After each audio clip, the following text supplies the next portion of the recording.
자기 루틴을 한번 지켜봐요. 하고 와야 되는 거에서 다음 주 정기외박이잖아요.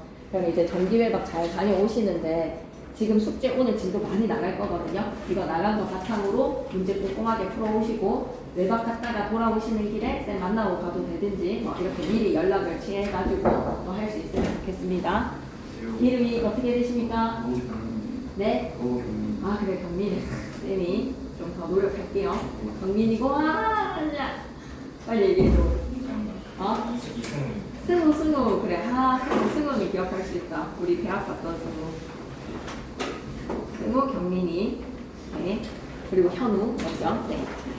그래서 여러분 그 다음 주 금요일 수업은 그 다음 주에 화요일로 미뤄진다고 생각하면 돼요. 하고 가는 거 아니라 갔다 오고 나서 한다라고 생각하셔서 그래서 다음 주 정기회박 날짜 좀 한번 보고 갈까요? 달력 있어요 여러분? 쌤의 캘린더로 얘기를 드리겠습니다.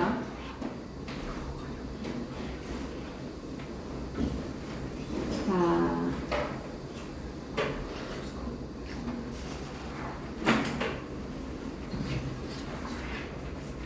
22일 수업은 26일 7시.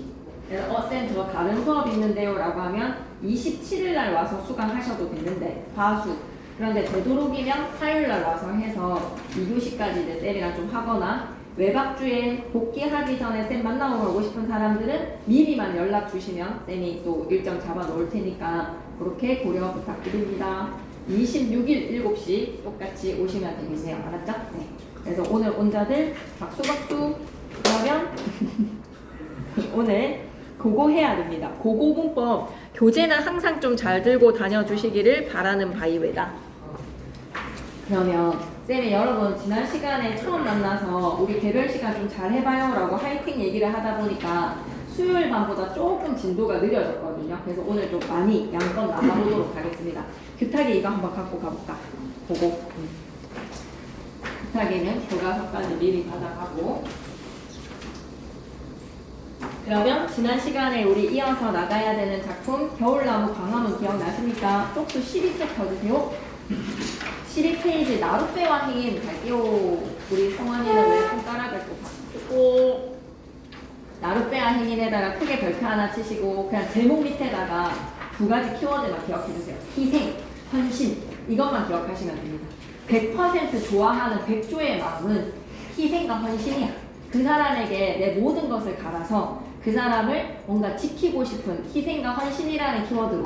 근데 그 사람은 내 사랑을 몰라. 내 사랑에 대해서 무심해, 무관심해, 무정해. 그럼에도 불구하고 그 사람에 대해서 나는 희생과 헌신에 100%의 마음을 쏟아내겠습니다. 라는 나룻배의 심정.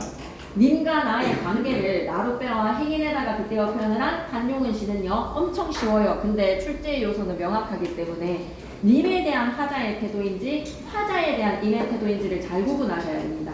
그러면 나시, 한용운, 나룻배와 행인, 갈래, 자유시자 서정시 키워드는 뭐라고? 님이 돌아오실 거라는 거. 님이 내 마음을 아실 거라는 것을 기다리겠다는 거야. 인내 동그라미, 희생 동그라미, 믿음에다가 동그라미. 참된 사랑은 이러한 것이야. 대가를 바라는 사랑이 아니라 무조건적인 사랑, 절대적 사랑이라고 생각해 주세요. 그러면 한용운의 작가의 상황을 고려를 했을 때 한용운은 승려였어. 그럼 승려의 입장에서 희생과 헌신, 절대적인 사랑을 추구를 한다면 도를 구하는 자세, 부처님의 진리에 대해서 한용운 시인은 어땠다? 절대적인 믿음으로 희생과 헌신에 가치를 두었다라는 거야. 그리고 한용운은 독립운동가였어. 독립운동가의 입장에서의 당신은 누구라고 생각하자? 조국이다. 나라를 향해서 희생과 헌신, 우리나라가 반드시 광복이 될 것이다라는 절대적인 믿음. 우리 민상이 어서 오세요. 책 교재 갖고 와야 되는데 문도 하나 한번 달아주세요. 한규랑 현우랑 이미 좀 비슷하다니까 쌤한테는 약간의 그런 느낌이 좀 있다니까 해가지고 가볼게요. 경어체랑 차분한 호소력이 느껴지는 어조입니다. 경어체에다가 밑줄 이런 거 기탄 없이 쌤한테 물어보셔야 돼요. 경어체 뭐예요? 라는 거 기탄 없이 물어보셔야 됩니다. 경어체 뭡니까? 뭐뭐 합니다. 하십수체 사용하는 거 경어체. 차분하고 호소력이 느껴지는 어조. 2번에다가 별표 좀 쳐줘. 12쪽. 수미상관에다가 밑줄 시의 처음과 끝이 똑같으면 어떤 느낌을 주냐? 시소의 평형 상태라고 생각하시면 됩니다. 무게중심이 평형을 이루기 때문에 시의 처음과 끝이 똑같으면 구조적인 안정감. 그래서 수미상관 밑에다가는 뭐라고 적어놓을까? 돼지고기 뿅. 수미상관을 통해서 하나 적고 가겠습니다. 구조적 안정감. 학교 필기는 그냥 진도 다 끝나고 나서 총정리 때 싹 해버리자. 알았지? 그래서 학교 필기 신경 쓰지 말고 찐으로 나올 만한 내용들 먼저 정리를 해봅시다. 수미상관의 무서워 뭐라고? 구조적 안정감. 그리고 한 번 말했고 두 번 얘기했잖아. 주제 강조. 진짜 강조하고 싶은 게 뭐야? 나는 나룻배. 당신은 행인. 우리 관계에 대해서 다시 한 번 더 팍 찍어주면서 마무리 짓겠다는 거야. 주제 강조, 구조적 안정감. 가군에다가 동그라미 다리각자거든요. 다리의 각을 반복시키는 운율이라는 것은 종결의 어미가 의문이 반복되는 거야. 뭐가 반복됐지? 집합습니다. 건너갑니다. 건너갑니다. 있습니다. 그리고 그려, 알아요, 낡아갑니다. 다다다다다에서의 다의 가군이 반복됐다. 종결함이 뭐가 반복됐다고? 다가 반복됐다라고 생각하시면 되겠습니다. 운율 형성과 시적 의미의 강조. 그럼 본문 내용 보고 와야 돼요. 나는 나룻배, 당신은 행인. 옆에다가 뭐라고 썼지? 은유 뒷구. 밑줄을 뜯든지 은유 뒷구. 우리의 관계를 설정했어. 나는 나룻배고 당신은 행인이라고. 나는 나룻배의 모습과 당신의 행인의 모습이 어떠한지 구체적으로 이어내서 얘기합니다. 당신은 흑발로 나를 짓밟습니다. 밑에다가는 뭐라고 적지? 무정.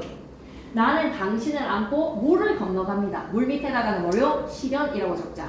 시련의 상황을 내가 당신을 지켜주겠다는 거야. 백마탄 기사의 모습으로. 당신을 안으면 깊으나 얕으나 깊으나 얕으나 급한 여울에다가 밑줄 쭉 끄시고 그 어떤 시련이라 할지라도 당신을 안고 건너갑니다. 두 가지의 키워드를 기억해주세요. 희생과 헌신. 3년으로 갈게요. 만일 당신이 아니 오시면 나는 바람을 쐬고 눈비를 맞으며 밤에서 낮까지 당신을 기다리고 있습니다. 기다리고 밑에다가는 뭐요? 인내라고 적어주자. 당신이 나를 짓밟고 건너가고 난 후에 그냥 휙 하고 무정하게 떠나시더라도 바람과 눈비를 맞으며 현실적 고난과 시련을 다 이겨내며 당신이 오실 줄만을 믿고 있기 때문에 기다리겠다는 거야. 인내지. 당신의 물만 건너면 나를 돌아보지도 않고 가십니다. 그려. 무심과 무정이라는 키워드를 기억해주세요. 행인. 당신이 나에게 보내는 태도 무정과 무심. 내가 당신에게 보내는 태도 희생과 헌신. 꼭 나, 님 이렇게만 보지 마시고 님에 대한 난지 나에 대한 님인지 꼭 반드시 조사를 꼼꼼하게 보셔서 선지에 낚시질 당하지 마세요. 그런 실수 정말 많이 해옵니다. 당신은 나에게 무정하고 무심하지만 나는 당신에게 언제든지 오실 줄만은 아는 밑줄 글자. 절대적 믿음에다가 밑줄. 그래서 한용운의 불교적 사상. 당신이 언제든지 오실 줄만은 알아요. 옆에다 뭐라고 적고 나지? 윤회 사상이라고 좀 적어줘. 돌고 도는 거 뭐라고 하지? 윤회 사상이야. 윤회. 발음이 좀 헷갈릴 수 있으니까 적어야 되겠지? 돌회자. 불교의 무슨 사상? 윤회 사상. 그래서 거자필반이라고 적혀져 있습니까? 간 사람은 반드시 돌아온다. 거자필반. 간 사람은 반드시 돌아오는 거 거자필반. 그러나 당신이 언제든지 오실 줄만은 떠난 사람을 돌아올 것이기에 기다린다는 거야. 나는 당신을 기다리면서 날마다 낡아갑니다. 인고적 사랑에다가 밑줄. 다시 한 번 더 우리의 관계를 각인시키면서 시상 마무리할게. 나는 당신을 향한 나룻배. 희생과 헌신으로. 당신은 떠나가는 사람 행인. 무정하고 무심하더라도 당신을 나는 믿어요. 오케이. 1등급 정리로 갑니다. 나에 대한 키워드 희생, 헌신, 절대적 믿음, 끝없는 기다림. 당신은 나를 향한 무정무심. 그럼에도 불구하고 나는 당신을 믿어요. 시어의 상징적 의미. 나를 정말로 절대적인 관점에서, 절대론적 관점은 현실 떼고 작가 떼고 무조건 작품 자체만 바라보는 거지. 작품 자체로 들여다봤을 때 이때의 나는 사랑하는 사람, 당신을 향한 희생하는 사람. 그렇다면 당신은 연인의 관계로, 만약에 한용운이 승려였다면 부처님의 진리를 닦고 있는 구도자라고 생각해줘. 구도자가 무슨 뜻이에요? 라고 하면 도를 추구하는 사람, 구도자. 기억하셔야 됩니다. 독립운동가. 그리고 나가 사랑하는 이 부처, 진리, 조국이라는 거에서 부처님을 향한 관계 혹은 내가 독립운동가라고 한다면 독립운동가의 입장에서는 뭐를 생각해야 된다? 조국을 생각해야지. 오케이? 넘어갑니다. 문제풀이를 안 할 수가 없어요. 너무 중요하거든요. 1번에 가와나의 공통점으로 가장 적절한 것은 공통점에다가 밑줄 끄시고 당면한 현재 상황에 대한 부정적 인식, 긍정적으로 여기지 않고 있다 밑에다 뭐라고 적고 가야 돼? 부정적 인식이라고 적어줘. 부정적 인식. 나머지 선지가 쌤 이게 왜 안 돼요? 라고 궁금한 거는 쌤이랑 꼭 짚고 넘어가 주셨으면 좋겠습니다. 부정적 인식, 긍정적으로 여기지 않는다. 2번으로 가볼게. 이거 쌤이 준 문제에서 변형 문제 있거든. 지금 방금 랑이랑이랑 같이 보니까 되게 괜찮았던 문제인 것 같아. 장아 이거 다시 한번 더 보시면서 2번에다가 별표 치시고 쌤이 준 자료집에도 있습니다. 밤에도 잠들지 못하는 현대인이랑 누구랑 똑같다? 동상, 이순신 장군의 동상이랑 동일하다고 생각한다면 기억과 지그새 현실의 즉시 각성된 현대인이라고 한밤중에 이상한 강압성에 대해서 각성했어. 와 이거 진짜 비정상의 현실인데 시적 하자는 각성됐다고 볼 수 있어. 시적 하자는 지금 강압성에 대해서 이상하다라고 얘기하고 이순신 장군이 눈 뜨고 있다라고 얘기를 하고 현대인들이 잘못 들지 못하는 상황에 대해서 비판하고 있거든. 각성된 존재는 하자는 각성이 됐어. 화자는 알고 있어. 이게 잘못됐다라는 걸. 하지만 밤에도 잠들지 못하는 사람들은 교란당하는 존재라고 얘기하지. 밤에도 잠들지 못하는 사람들 밑에다가 뭐라고 적고 가자. 교란당하는 존재야. 교란. 자연의 섭리에 교란당하는 존재들 비정상적인 삶을 요거 두 번째 줄 괜찮은데 밑줄 끌게. 비정상적인 삶을 살아가는 현대인에다가 밑줄 끄시고 3번으로 갑니다. A, B, C, D, E에서 사례로 적절하지 않은 거 이건 지난 시간에 체크했던 것 같은데 맨몸으로 돌아가 있는 가로수들의 모습이 사례로 적절하지 않은 거에서 그냥 플러스의 모습이잖아. 나뭇잎이 다 떨어져 있는 맨몸의 상태는 자연의 섭리의 순응한 모습이야. A 밑에다가는 뭐라고 적지? 자연의 섭리라고 적자. 자연의 섭리에 순응된 모습이라서 플러스의 상태입니다. 4번에 나시에서는 나는 나루 빼 당신은 행인의 반어적 표현 없어요. 반어적 표현에다가 X 사랑의 본질 얘기했고요. 경어체 얘기했고요. 자신을 나루 빼에 빗대어서 표현을 했고요. 마지막 년의 첫년의 내용이 반복이 되는 수미상가는 구조적 안정감. 그리고 주제 강조. 그리고 5번 문제 해결하겠습니다. 나루 빼는 사랑하는 일을 위해서 헌신 밑줄 믿고 기다린 사람 딩동댕. 나는 도달하기 힘든 불교적 진리를 인내하며 탐구하는 좋은 말입니다. 부도자에다가 동그라미. 부도적 자세도 기억해 놓으세요. 도를 추구하는 자세 뭐라고 한다고요? 부도적 자세. 나는 조국 광복을 확신하면서 애타게 기다리는 독립운동가라고도 생각해 주시고 당신을 자기를 사랑해주는 나에 대한 애정과 헌신의 마음을 가진 존재 아닙니다. 무정하고 무심한 존재입니다. 애정 헌신에다가 X. 당신이 도달하고자 하는 불교적 진리 또는 빼앗긴 조국이라고 생각할 수도 있겠네요. 예. 넘어가지 마시고 밑에 어휘 보고 갈게요. 일탈하다라고 하면 벗어난다는 거예요.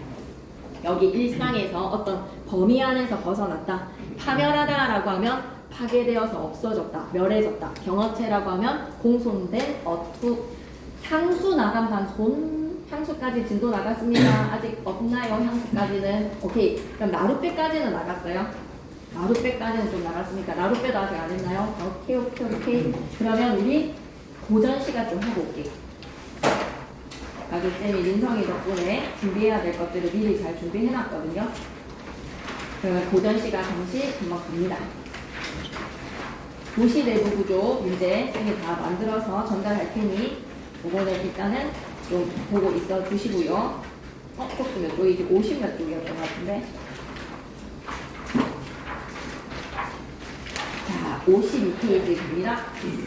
논밭가락 기운내고 준비.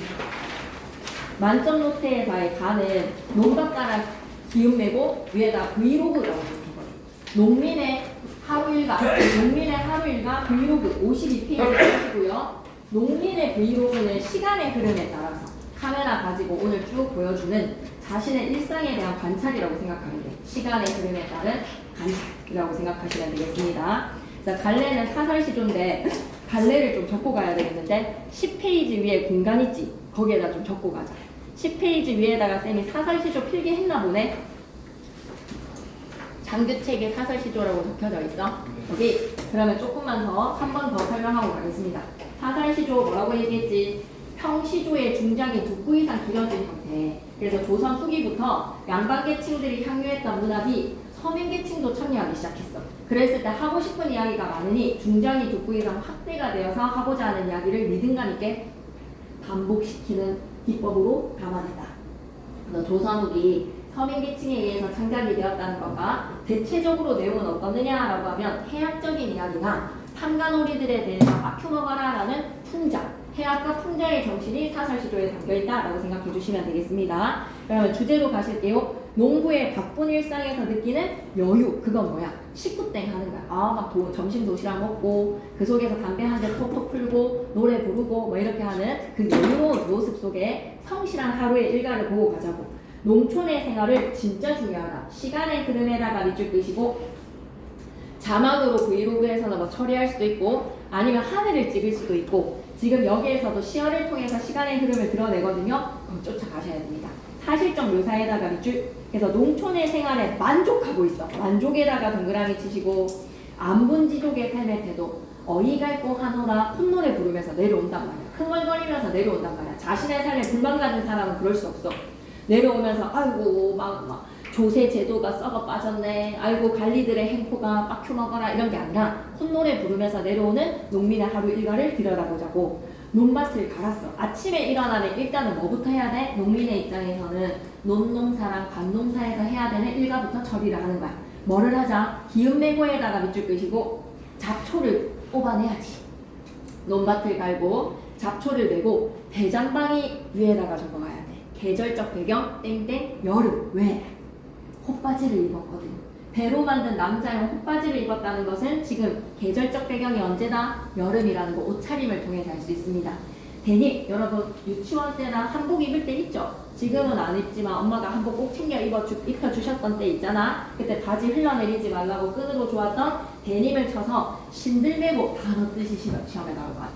신들매고에다가 별표 하나 치시고요. 신발끈을 묶는다는가. 신발이 벗어지지 않게 발에 잡아매고 대장방이 콧바지에서의 데님을 쳐서요. 신을 발에 잡아서 매고 낫을 갈아서 허리에 차고 그러면 논밭 갈아서 김 매고 난 후에 이 사람 옷을 정비하고 난 후에 어디로 갑니까? 옷을 갈아입고 난 후에 어디로 갑니까? 산으로 들어가요. 산 들어가기 전에 준비하는 거 봐봐. 콧바지에 데님 매고요. 신발 끈으로 묶고요. 낫을 갈아서 허리에 찾고요. 이제 이런 거 장비라고 하지. 장비 준비하는 거야. 도끼를 날카롭게 갈아서 별여에다가 별표 날카롭게 도끼를 갈아서 둘러매었고 어디에 공간의 이동? 무림 산중에다가 네오박스 치시고 공간의 이동을 기억했으면 좋겠어. 아침에 일어나서는 논밭 그리고 무림 산중에 산속으로 이동했어. 들어가서 삭다리 마른 섭을 비거니 버리거니 자르거니 지게에 짊어서 지금 뭐 하는 거야? 땔감 마련하는 거야.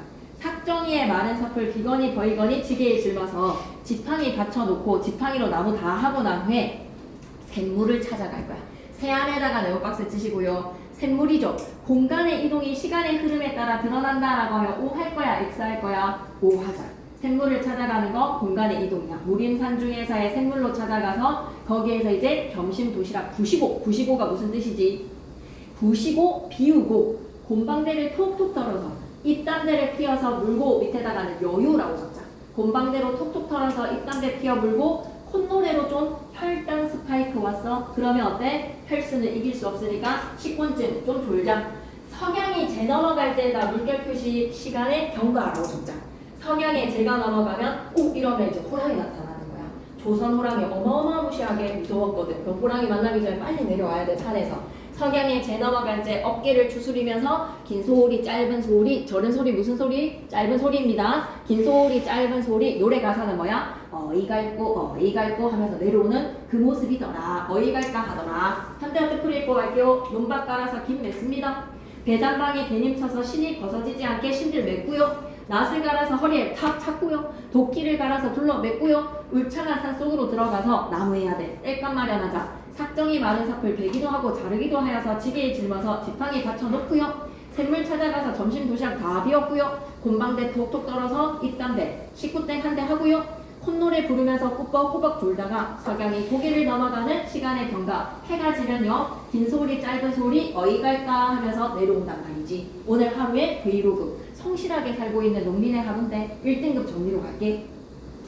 시간, 공간 둘 다 이동이 되었습니다. 논밭에서 산중으로. 그래서 산중에서는 나무하고 나서 샘물도 찾아가는 모습. 시간의 변화는 분명히 오전이었어. 점심 이전에 논밭 깔아서 김 다 메고 난 후에는 점심 때는 어떻게 하자. 무림 산중으로 들어가가지고 나무하고 그리고 점심 도시락 먹고 석양에 재를 넘어가는 저녁의 시간이 다가오면 이제 내려와야지. 바쁘게 농사일을 하는 농부의 일상을 관찰하자. 농부의 일상 관찰에다가 밑줄 끄시고 화자가 농부인지 아니면 농부를 촬영을 하는 PD 시선인지 카메라맨의 시선인지 명확하게 드러나지는 않았어. 맞지? 그럼 그 둘 다는 다 돼도 되지 않을까? 화자가 농민으로서 자기 얘기했다라고 생각해도 돼. 일기의 브이로그 형식이라고 생각해도 돼. 아니면 카메라로 농민의 모습을 관찰했다라고 생각해도 돼. 뚜렷하게 드러나지는 않네. 그지? 뚜렷하게 제시는 되지 않지만 바쁘게 살아가는 농부의 일상을 관찰한다. 1등급 노트에서는 뭐라고? 화자에다가 동그라미, 옆에다 관찰자라고 적자. 농부에다가 동그라미, 시적 대상이라고 적자. 명확하게 드러나지는 않지만 1등급 노트에서는 딱 정리를 내리면 화자가 PD, 카메라맨, 관찰자, 농부는 시적 대상, 농부를 관찰해서 카메라로 담아보았습니다. 괜찮나요? 네. 본문에서는 뚜렷하게 드러나지 않았지만 여기에서 이렇게 얘기하니까 알아놔야지. 화자가 관찰자, 농부는 시적 대상. 괜찮지? 여기까지. 오케이. 나위에다가 풍자 좀 적어줘. 풍자. 이 작품에서 마큐 먹어라 라고 하려고 하는 대상이 되게 전형적인 밥맛 떨어지는, 강자한테는 약하게 비굴하게, 약자한테는 횡포를 저지르는 이런 사람 허장성세라고 하죠. 허장성세하는 중간관리에 대한 풍자라고 생각해 주시죠. 갈래는 사설시조고요. 조금 빨라도 여러분 이렇게 하고 이제 내용 하면서 총정리도 또 하고 할 거니까 핵심만 짚고 넘어가는 거여서 너무 막 천천히 할 필요는 없어요. 탐관오리의 횡포에다가 쭉 어떻게 하는지 봐봐. 파리를 물고 두어미에 치다를 안거든. 그런 게 또 어떤 모습인가요? 날쌘 날개의 망정이지. 피멍들 뻔했네. 허세야. 허장성세에다가 쭉 백손꼴 보고 겁나 쫄았으면서 엄청 쫄아가지고 직 자빠졌으면서 날쌘 날개의 망정이지. 피멍들 뻔했네. 아무렇지 않은 초연한 척하는 그 모습이 너무 허세스럽단 말이야. 대상 두꺼비가 풍자의 대상이에요.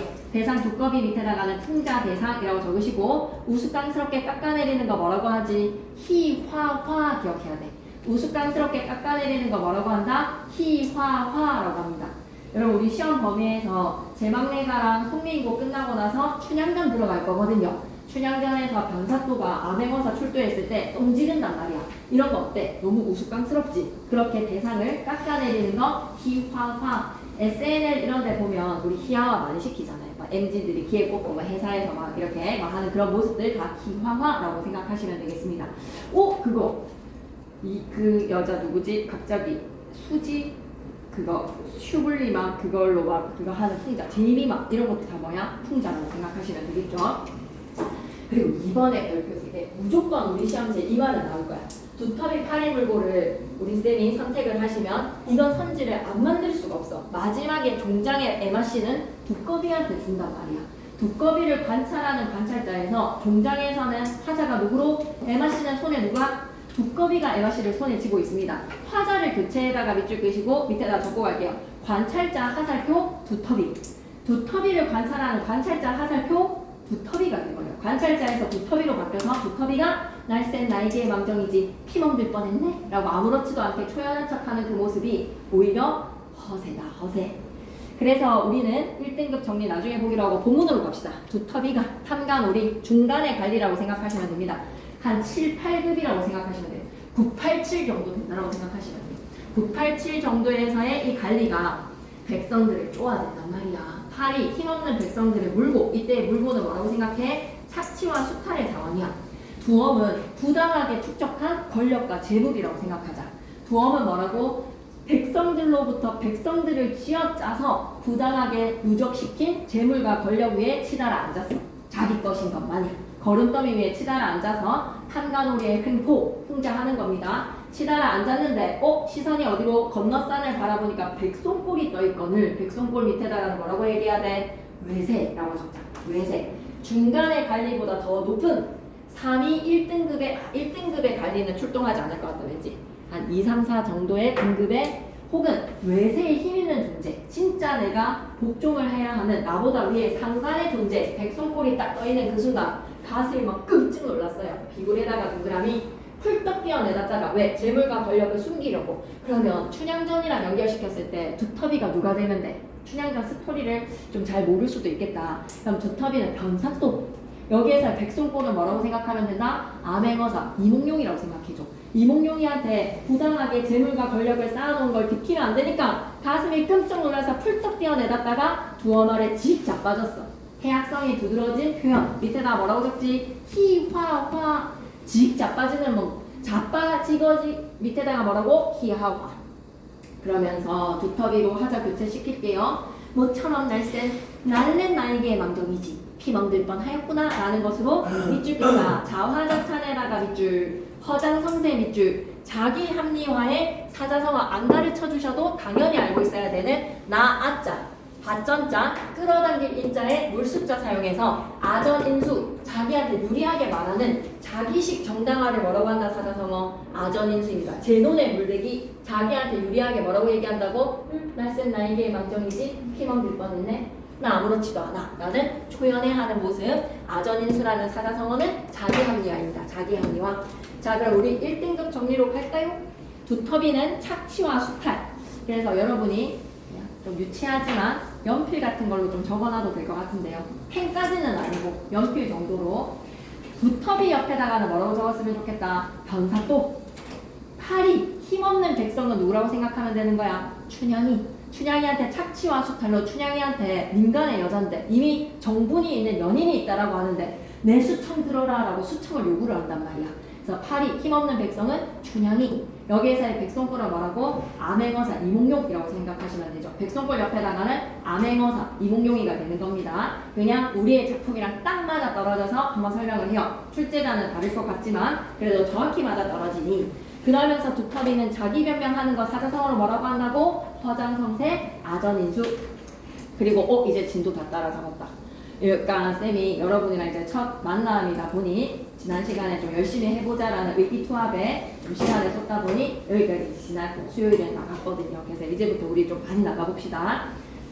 다에서 나무도 바위도 없는 표현기법 주목하셔야 돼요. 다 위에다가 뭐라고? 표현기법. 표현기법에 대해서 시험 문제 무조건 나옵니다. 지금 자기의 상황에 대해 여러분 외박주 가가지고 친구들 좀 고향 친구들 만나러 가죠. 중학교 때 친구들 좀 만나기도 하죠. 외박주나 방학 때 막 하면 집에 있는 동안에 중학교 때 친구들 만나서 막 김고 어떻냐 친구들이 되게 궁금하잖아. 그랬을 때 여러분이 꿀 빤다 니네는 막 이렇게 얘기해 주잖아. 그지? 니네는 꿀 빠는겨. 나는 지금 힘들어 라는 걸로 자기의 상황을 어떻게 표현하는지 한번 봐봐. 갈래는 사설시조 주제는 인가이가랑 절망적 슬픔이 이 정도야 라는 것을 정말로 절체절명해 극한의 상황 속에 몰린 절망의 상황 속에 몰린 대상을 꿀 빠는 것이다. 요강에 너는 똥을 싸고 있는 것이다 라는 것으로 니에 비해서 나의 처지는 어떠한고? 라는 걸 들여다보랍니다. 그래서 과장된 표현기법을 사용을 하거든요. 점층적인 설상가상의 상황으로 점층법에다가 밑줄 수업시간 여기까지 나갔죠? 열거법에다가 밑줄 그리고 니네와 나의 처지를 비교했을 때 너네는 꿀 빠는겨 비교법에다가 밑줄 그 상황을 너무 오바를 떨고 있으니까 과장법 이런 표현기법이 시험에 나올 거야. 이것으로 하자의 정서는 어떻다고? 어떻다고 라고 하면 절망이야. 엊그제 님이랑 이별한 나는 말해 뭐해 라는 겁니다. 얘네들과 비교했을 때 엊그제 나는 님이랑 이별했는데요. 다들 입 다물어 주세요 라는 거죠. 다들 나가주세요. 혼자 있고 싶어요 라는 심정입니다. 이번에 까투리 이거 죽을 위기거든요. 이제 백성골한테 물려서 이제 오늘 제삿날이에요. 그리고 도사공이요 해적 만났죠. 배가 지금 작살이 나버렸단 말이에요. 이게 죽는 상황이에요. 이런 절박한 상황에서의 얘네들의 상황과 화자의 절박함이 비교에다가 동그라미 1등급 정리 나중에 올 테니까 본문 내용으로 갑시다. 상황에 대한 묘사니까 들여다봐봐. 나무도 바위돌도 없어. 나무도 없고 바위돌도 없다는 것은 숨을 곳이 없다라는 거야. 내 몸 하나 숨길 수 있는 곳이 없는 산 속에서 매해 이 송골매 같은 백송골 같은 매계열에 내한테 쫓기고 있는 까투리의 안은 뭘까? 마인드, 마음을 얘기하는 겁니다. 마인드에서의 상태를 얘기하는 겁니다. 내한테 쫓기고 있는 까투리의 마음과 마음 심리 상태와 얘 어떻죠? 지금 위급에다가 밑줄, 절망에다가 밑줄, 사자성어 가르쳐주지 않으셨나요? 절체절명의 상황입니다. 그냥 죽을 위기라고 생각하시면 돼요. 절체절명 하나 적고 가시고요. 절체절명 죽을 위기다. 매우 위급하다. 매우 위급함을 나타내는 사자성어 시리즈 쭉 나오거든요. 좀 많습니다. 100척이나 되는 긴 장내에 다이빙대의 끄트머리에 서 있다라고 생각해봐봐. 한 발만 즐겨 잘못 뛰어도 휘 하고 떨어지는 거잖아. 말 그대로 벼랑 끝인 거야. 백척의 간두. 백척에 되는 긴 장대의 머리에 서 있다. 백척 간두.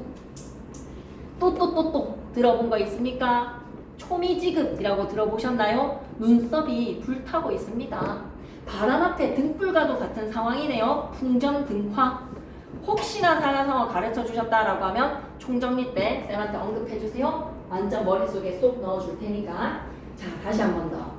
나무도 바위돌도 없는 산에서 매한테 쫓기고 있는 까투리의 상황, 죽을 위기입니다. 절체절명, 백척간두, 초미지급, 풍전등화. 위급한 상태죠. 그런 까투리의 상태 비교 대상 1. 대천바다.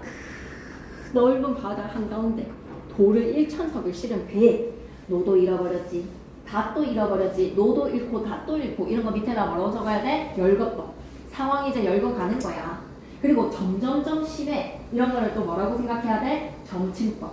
더 심해지는 상황 봐봐. 노도 잃었지. 닷도 잃었지. 용충도 뜯겼지. 돛대도 꺾였지. 치도 빠졌지. 바람 불지. 물결 치지. 안개 뒤섞어지지. 이건 거에서 여러분 이거 연세법 아니에요 라고 쌤이 장난질 칠 수도 있어. 이거 지금 상황에 대해서 꼭꼭꼭 물이 꼬리에 무는 거에서의 연세법이야 라고 하면 그건 아니야. 이건 지금 상황이 열거잖아. 연세는 어떤 거여야 돼? 원숭이 엉덩이는 빨개로 끝나면 빨가면 사과, 사과로 끝나면 사과는 맛있어. 맛있으면 바나나. 꼬리에 꼬리를 물어줘야지. 그게 연세야. 이거는 뭐라고 생각해야 돼? 열거야. 그리고 백구야 약간. 닷도 끊기고 뭐도 끊기고 문장 구조 좀 비슷하잖아. 노도 잃고 닷도 잃고 용충도 끊고 돛대도 꺾고 지도 빠지고 바람 불어 물결 치고 안개 뒤섞어서 작아지는 날에 갈 길은 천리만리가 남았는데 점침법 기억해 주시고 열거법 기억해 주세요. 그리고 진짜 이런 상황에 빠진 도사공은 없어. 그래서 상황에 대한 과장도 기억했으면 좋겠어. 점침, 열거, 과장. 그럼 점칭이라고 적었을 때 상황이 점점점 심각해진다. 점칭법이라고 적었으면 그 점칭되는 상황을 나타내는 사자성어를 기억해 놓자. 둘 다 도사공도 절체절명이고 백척간두고 초미지급이고 풍전등화야. 엄청 위급한 상황이야. 근데 점칭, 얘 상황은 점점점 심각해지잖아. 닷을 잃어버렸는데 용총이 뜯겨버렸어. 돛대가 꺾였는데 치도 빠졌어. 안 그래도 이런 상황인데 바람도 불고 물결도 치고 안개가 들써서 작아진 날에 갈 길이 천리만리 남았는데 사면이 검해지고 있단 말이야. 검어득해지고 있단 말이야. 이럴 때 사자성어 뭐라고 하지? 안 좋은데 엎친데 덮친격으로 또 마이너스의 분모가 터질 때 눈 위에 서리가 내렸다. 설상가상을 기억하셔야 된다. 눈 위에 서리가 내렸다. 설상가상. 그래서 두 대상자 죽을 위기다. 근데 도사공은 상황이 너무 점점점 심각해진다. 이럴 때 우리는 설상가상. 반대는 뭔지 혹시 알아요? 좋은데 좋은 거에 콤보가 펑펑펑 터질 때 금상첨화. 좋은데 또 좋다라고 하면 금상첨화. 혹시 수업 시간에 얘기를 하셨으면 좀 기억해야 되지 않을까? 좋은데 또 좋은 거 나왔으면 금 위에 꽃이 금상첨화. 안 좋은데 안 좋은 일이 생기면 설상가상. 지금 도사공의 상태는 설상가상. 수업 시간에 했는 자만 필기는 해보자 나중에. 안 했나요? 이거 사자성어는 수업 시간에 했나요? 했나요? 네. 그러면 기억하셔야 될 것 같습니다. 네. 같은 마음이네요. 설상가상, 금상첨화 알아놓으시고 쌤이 생각했을 때 어휘 문제는 천성희 쌤의 시그니처인 것 같아. 무조건적으로 자기가 냈다라고 얘기를 하는 그 파트에 포함, 냈다라는 거에서 포함해서 다른 시험 전범위를 어휘를 내시겠다라는 거야. 사자성어를 좀 내실 수가 있기 때문에 시그니처, 그 쌤의 마음을 먹었어. 내 문제 유형에서 어휘를 넣는 것은 꼭 넣어야 되는 문제 유형으로 자기의 문제 유형으로 고정되어 있는 것 같아. 그래서 어휘 문제는 꼭 보셔야 됩니다. 쌤 생각에는 꼭 나올 것 같습니다. 비문학에서도 마찬가지죠. 그래서 지난 시간에 비문학에서 나는 이게 너무 찝찝한데 라고 했을 때 지대와 지대. 지대는 항야지대, 공업지대 했을 때의 지대, 땅과 그리고 사용 고급 주거지대의 지대라고 했을 때 주거지대라고 했을 때의 지대와 고급 주거지대의 지대라고 하면 땅값의 지류의 지대랑 구분하는 거 좀 찝찝하지 않나 생각이 들어서 한 번만 더 언급해보고 그만큼 어휘를 좀 신경 써달라는 거예요. 어휘는 하기만 하면 그냥 죽는 문제잖아. 죽는 점수인데 거기에서 점수를 잃었던 사람들은 이제 뼈를 깎아야죠. 그거에서 거기에서 이제 일을 가셔야 됩니다. 야, 이 사람 아직도 상황 끝나지 않았어? 끝난 줄 알았는데 천리발리 남았는데 사변이 검해지고 있어. 저물어가고 있어. 천지적막한 가운데 오나 까치노을 이런 거 좀 찝찝하지 않니? 까치노을이라고 하면 쌤은 약간 석양에 어두워지는 노을같이 느낌이 와. 까치노을에서 해가 저물 때의 노을 뭐 이런 걸로 선지 만들 것 같아. 근데 까치노을이 뭐다? 아, 발음도 잘못되었네. 가치노을입니다. 가치노을. 가치노을 뭐라고요? 파도예요, 파도.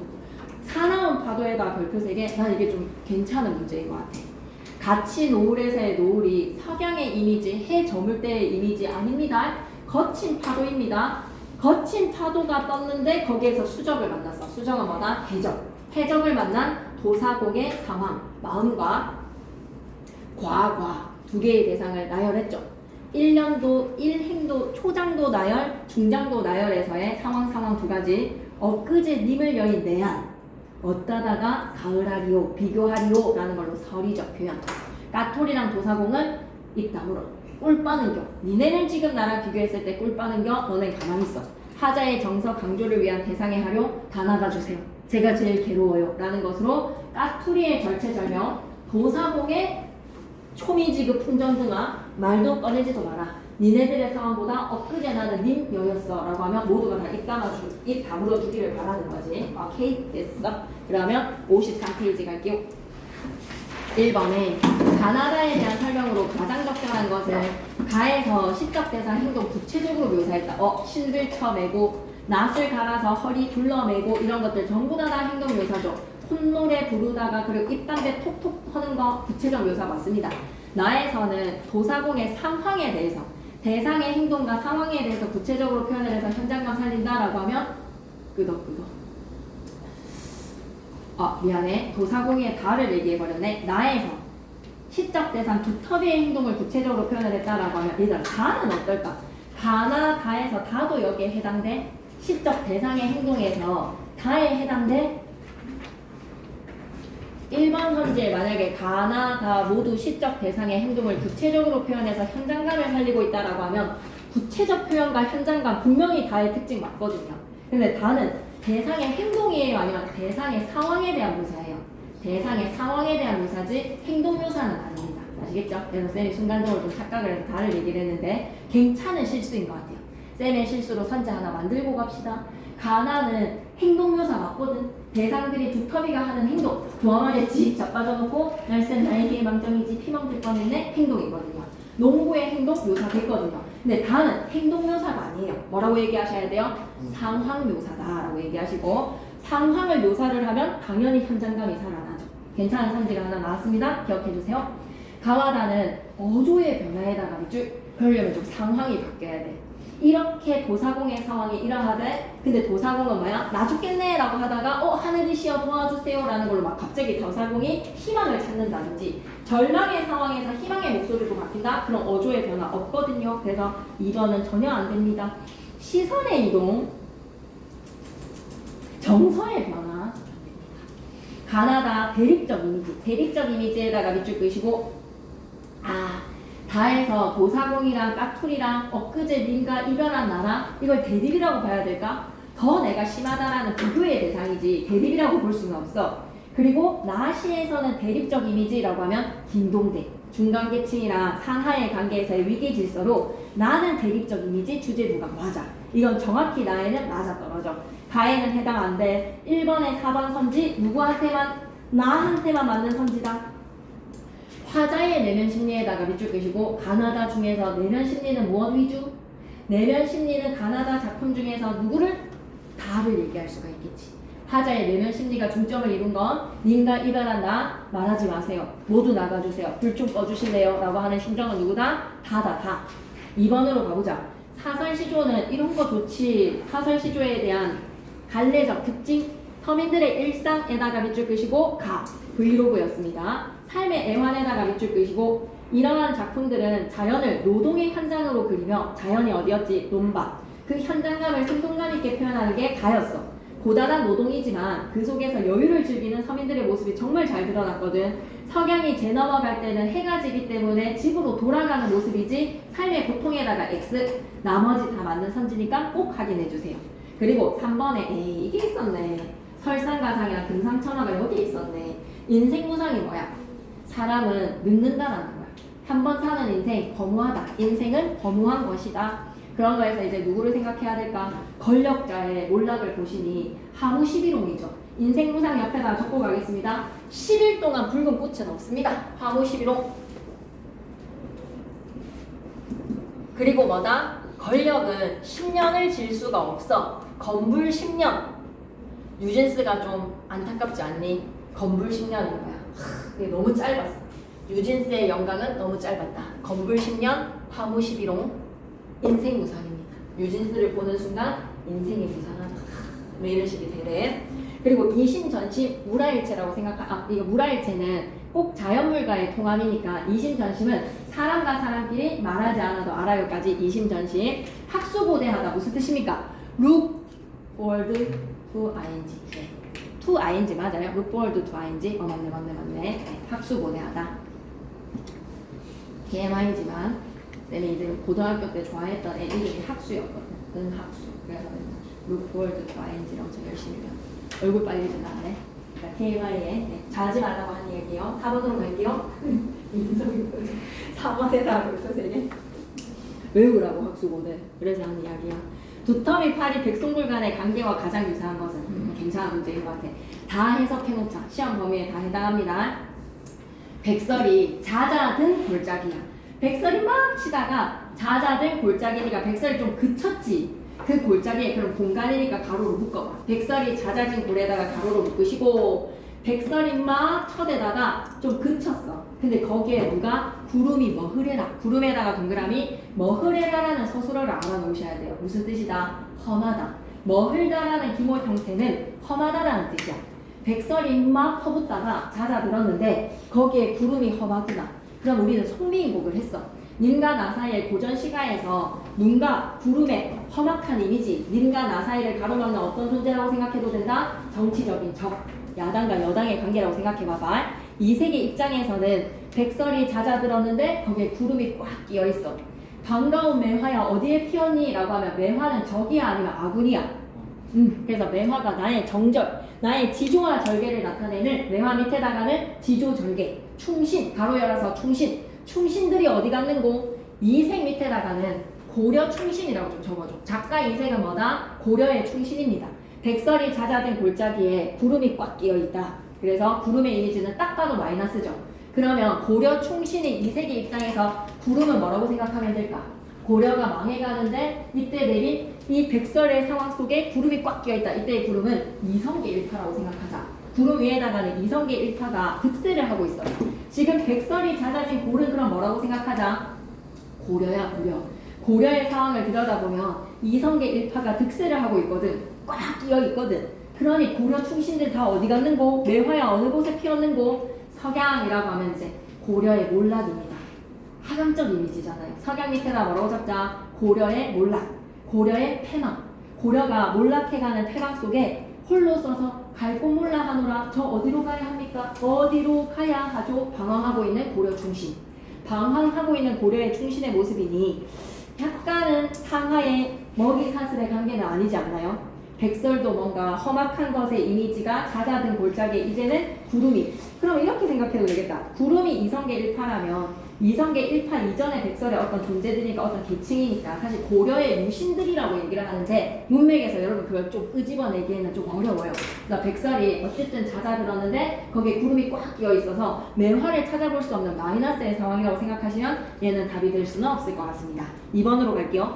까마귀가 거는 것에 대해서 백로야 비웃지 마라. 이때 웃지 마라는 뭐다? 밑에다 조소. 흐흐 까마귀 봐라. 저 시꺼먼 놈 봐라 라고 비웃지 말래. 조소를 날리지 말래. 왜 비웃지 말라라고 비판을 하냐면 근거가 있어. 까마귀가 비록 겉이 검다 한들 속조차 검을 쏘냐? 밑에다가는 서리. 겉이 검다 하더라도 까마귀의 속은 시꺼먼 존재가 아니야. 그럼 겉과 속이 같다라는 거지. 까마귀는 어때? 청렴하고 결백한 존재인 거야. 까마귀는 앞과 뒤가 다르지 않아. 표리가 동한 사람이야. 겉과 속이 같은 까마귀 오히려 플러스의 존재지. 그런데 백로는 어때? 겉은 하얀 척하면서 속이 시커먼 존재는 너뿐인가 하노라. 백로는 뭐라고 얘기해야 돼? 표리부동이라고 적어가자. 백로는 겉과 속이 다른 사람이야. 앞뒤가 다른 사람. 표리부동. 하는 말이 다른 사람. 이런 존재를 조심하셔야 됩니다. 표리부동. 그러면 까마귀랑 누구는요? 백로는 대조적 관계라고 생각할 수 있겠습니까? 까마귀랑 백로는 대조적 관계라고 얘기할 수 있겠습니까? 아마도 거칠고 속 검은 거는 너뿐이야. 그리고 3번으로 갈게요. 장공에 떠는 소리개 살피면 무삼일고, 장공에 떠있는 소리개가 슈 이렇게 살피면 뭐야? 소리개가 이제 눈가를 레이더망을 막 돌리고 있어. 뭘 잡아먹을까? 무슨 일이지? 썩은 쥐를 보고 빙빙 돌고 가지를 않는구나. 만일에 공황을 만나면 웃음거리가 될까 하노라 라는 것으로 3번 하셔야 되지 않겠습니까? 소리개는 중간자, 쥐를 노리고 있지만 꼼짝 못합니다. 누구 앞에서는? 공황 앞에서는. 4번 시조 너무 좋죠? 옆에다가는 뭐랑 연결시키면 되겠다? 신년을 병명하여 50페이지 다라고 적어놓자. 50페이지 다랑 주제가 똑같습니다. 집방석 내지 마라. 어제 진달이 있다. 집방석에다가는 마이너스, 달에다가는 플러스. 인공적인 집방석 필요 없어. 왜? 자연 친화에 달이 있으니까. 이거 미안해. 낙엽에 있으니까. 낙엽에다가 플러스. 집방석 내지 마세요. 내지 마세요. 낙엽엔들 못 앉으랴. 밑에다가 서리. 솔불을 켜지 마세요. 솔불에다가 마이너스. 어제 진달이 돋아오잖아. 어제 진달에다가 플러스. 아이야, 맛이 없는 술에 산나물, 단백질 같은 거, 고기 단백질 필요 없어. 동물성 단백질 필요 없어. 맛이 없는 박주에 산나물이면 충분하니까 박주 산채 밑에다 뭐라고 적고 가지? 안분지족. 그러니까 소박한 삶을 지향하겠다는 거야. 안분지족. 박주 산채 없다라고 하지 말고 내어라. 그걸로 충분하니까. 안분지족의 삶의 태도 50페이지 다에 10년을 경영하여라. 짝꿍. 5페이지 5번 문제 갈게요. 국화, 매화, 소나무, 대나무. 송설의 정신은 뭐라고 여러분? 송설의 할매 정신 뭐라고? 절개지조라는 거야. 그래서 고등학생의 본부는 절개지조는 뭐다? 학업에 정진하라라는 할머니의 뜻을 기리면서 국화, 소나무, 대나무, 매화의 상징성을 기억하셔야 됩니다. 풍상이 섞어쳤어. 그럼 풍상은 플러스일까 마이너스일까? 바람과 서리. 국화에게 바람과 서리는 플러스 마이너스? 마이너스. 시련이야. 정치적인 시련에 칼바람이 불 때 한국화를 금의 화분에 가득 담아서 옥당에 보내오니, 한국화 밑에다 뭐라고 적어야 되지? 절개지조. 옥당 밑에다가는 화자의 거처라고 적자. 화자의 거처. 그러니까 이건 배경을 좀 알아야 되는데, 송순한테 임금님이 국화를 선물을 한 거야. 옥당에 있는 시적 화자 송순에게. 옥당은 뭐라고? 화자의 거처. 화자의 거처 옥당에다가 프롬은 누구라고? 임금님. 티오는 누구다? 송순. 송순한테 임금님께서 국화를 선물하셨다. 이 속에 담겨있는 속뜻이 뭘까? 넌 내 편이지. 너가 나의 정치적 지지자가 되어줘야 해 라는 것으로 이제 사인이잖아. 우리의 마음을 주고받자라는 것으로 임금님이 나한테 국화 화분을 보내주시니, 도리아라고 했어요. 도리, 도에다가는 복숭아, 리에다가는 백꽃이거든요. 그렇게 적고 싶지 않다면 봄꽃이라고만 적으셔도 됩니다. 복숭아 꽃이랑 그 다음에 리는 뭐다? 백꽃은요. 자두꽃이 오약꽃 될 수도 있는데 여기에서의 복숭아꽃 어쨌든 봄에 피었다가 쉽게 지는 꽃입니다. 쉽게 지는 꽃들은 꽃인 척도 하지 마라. 왜? 가변적이니까. 도리 밑에다가는 가변, 한국화 밑에다가는 불변. 그러면 문제 출제자의 눈에는 가변과 불변이 나오는 순간 뭐가 떠오르는 걸까? 내는 청산, 님의 정은 녹수, 녹수가 변해도 청산이야? 변할 순간? 약간 비슷하지, 그지? 그래서 한국화는 변하지 않는 마음, 도리는 변하는 약간 신념이 가벼운 사람. 꽂힌 척 하지도 마라. 임금님의 뜻을 알겠습니다. 님 밑에다가는 KING 적어주시죠. 임금님의 사인을 알겠다. I know. 그리고 5번으로 갈게요. 얘가 시험 범위라는 걸 생각하셔야 돼요. 1, 2, 4, 5도 다 시험 범위입니다. 기미디에 대한 설명으로 적절하지 않은 것은 기억의 문장을 가보니까 와 절망 맞아, 극한 맞아. 니은과 기억은 유사한 처지, 부정적 상황에 잇따르고 있다는 거에서 우리는 점층, 설상가상을 기억해야 돼. 기억과 니은은 디귿의 처지를 강조하기 위해서 비교 대상으로 가지고 온 거야. 디귿은 기억이 꿀빤다라고 생각하지. 내가 더 힘겨워. 왜? 님이랑 이별했으니까. 디귿은 니은과 달리 극복 가능한 상황에 대해서 안도감을 느끼고 있다? 아니요. 절망이요. 엊그제 님이랑 이별한 나는 마음이 절망에 빠졌습니다. 현장감, 대립적, 애환, 생동감, 단어 뜻 절대 놓치지 마시고 계속 기뻐합니다. 학교에서 어디까지 나갔지요? 수능 모의고사 작품을 여기서 하고 바로 넘어가셨어? 아니면 11페이지까지 하고 이거 주셨어? 모의고사 프린트 올라왔던데? 10일까지 하고 프린트 주셨어? 아니면 10까지 하고 프린트 주셨어? 10까지 했으면 우리도 프린트로 넘어가 볼까? 잠시 물 가지고 오고 싶거나 화장실 가고 싶은 사람 일어서도 됩니다. 계속 킵고 지금 영상으로 보는 사람들은 이 자료가 없을 것이에요. 그래서 이건 좀 받아서 영상을 들으셔야 되니까 여기까지 일단은 49분 잘라 놓으시고 받고 듣는 게 좀 나을 것 같기도 합니다. 계속 갈게요. 꿈에 다니는 길이라고 하면 1시 되게 중요한 작품이야. 한번 들어가 봐봐. 이명환의 꿈에 다니는 길이 어떤 내용인지 얼마나 보고 싶었으면 님의 집 앞에 돌길이야. 님의 집 앞 돌길에다가 동그라미 치시고 화자 집 앞에 돌길이 아닙니다. 님의 집 앞에 돌길이 닳도록 찾아갔다라는 것은 꿈속에서 매일 밤 당신의 집을 서성이고 있습니다. 그만큼 어때? 너무 보고 싶다는 거야. 만약 꿈에 다니는 길에 자취를 남길 수 있다면 사랑하는 님이 자신의 마음을 알아줄 텐데 꿈이기 때문에 자취를 남길 수 없는 것이 너무나 가슴 아픈 시적 가사예요. 작품의 내용으로 가볼까요? 꿈에 다니는 길이 자취를 남길 수 있다면 면에다가 동그라미 가정법. 만약에 꿈속에서 꿈에 다니는 길이 자취를 남길 수 있다면 면에다가 동그라미 가정법. 님의 집 창밖이야. 화자의 집 창밖이 아니야. 님의 집 창밖에 성로라도 성로에다가 밑줄 끄시고 돌길이 무딜이라는 것은 다를 것이다. 내가 그만큼 돌길을 밟고 서성거리고 있기 때문에 성로가 무뎌질 것이다. 꿈길에 자취를 남길 수가 없으니 그것이 슬프네요 라는 것으로 안타까운 시적 화자의 마음. 꿈에 다니는 길이 자취를 남길 수 있다면 님의 집 창밖에 성로라도 다를 텐데 사용의 표현기법 물어보면 뭐라고 얘기할 거예요? 과장법에다가 동그라미.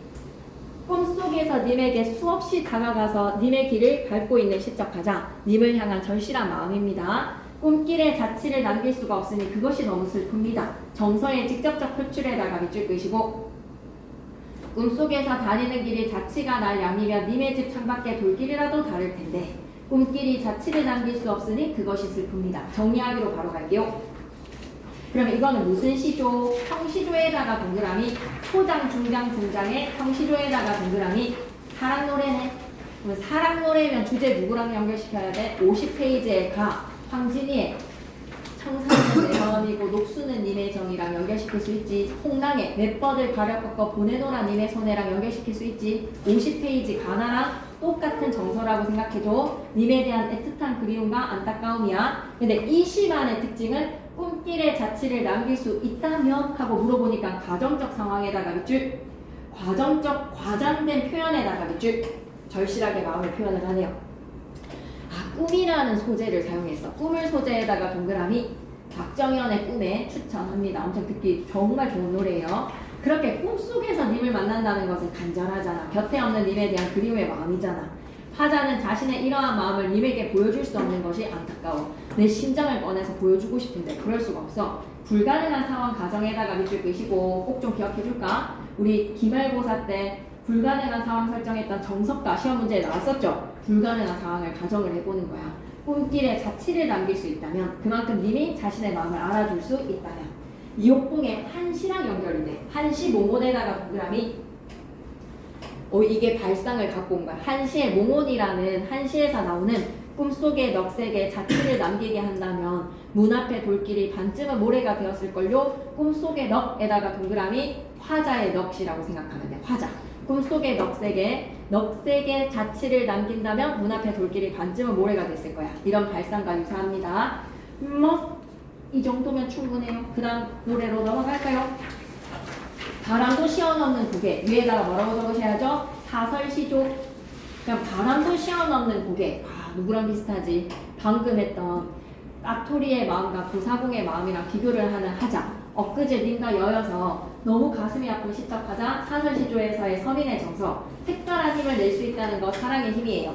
적극적인 사랑의 표현. 밑줄 끄자. 적극적인 사랑의 표현에다가 밑줄. 구름도 지고 가고 쉬어가고라고 생각하면 돼. 구름도 자고 가고 바람도 쉬어가는 험준한 높은 고개.